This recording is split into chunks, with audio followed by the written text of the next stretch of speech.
And I'll begin with you, Wakili. So this is the very first time the president, the former head of state, has responded to some of the political statements that have been made. Of course, roping him in, talking about him being a sponsor of some of the protests and rallies that we've seen at the Kamukunji, spearheaded by the Azimio team. He says, "Wacha watu wapige mdomo, sisi tunaendelea na yetu."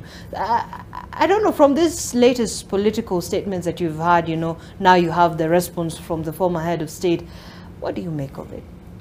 Well, when you look at the regime called Kenya Kwanza that has been in office for 5 months since they were given power, much rhetoric and much noise has been coming from them.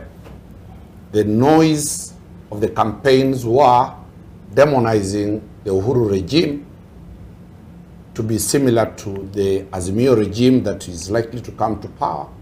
And that really worked for the public. They now have the instruments of power.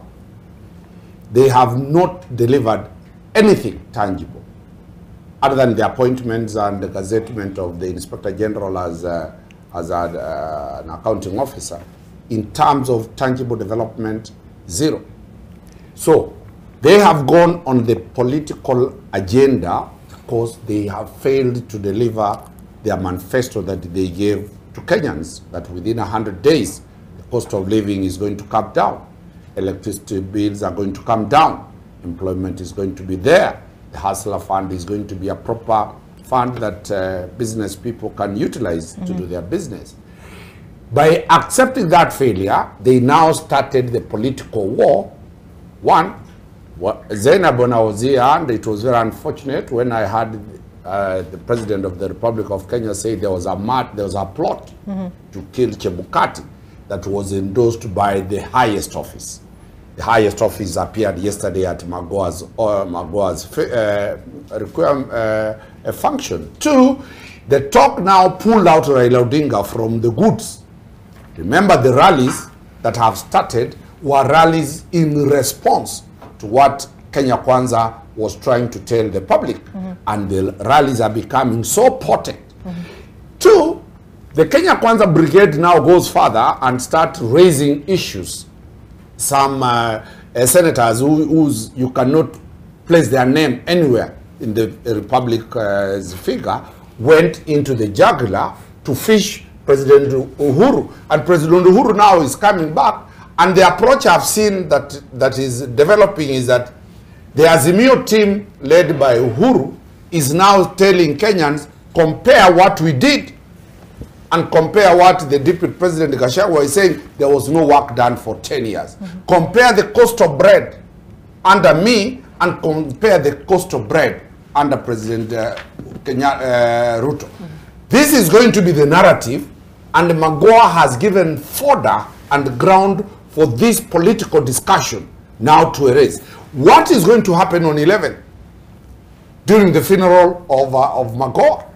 Is the president and his team, are they going to go to that funeral? Will Azimio allow one of their own? You've seen now the president has galvanized the whole cabinet, even many of them who have planned jobs in international jobs. There is now a political war between Kenya Kwanza and Azimio team and the former regime. And the one who is going to lose in this political war heavily is the Kenya Kwanza team. Because they have nothing they have done. Yet these ones will be saying, you demonized us, you didn't vote for us, but this is what the cost of life was when we were present. So slowly, a man who nobody wanted to see at Kasarani during the swearing in of President William Ruto, Uhuru kept his face down. He was a person like leprosy.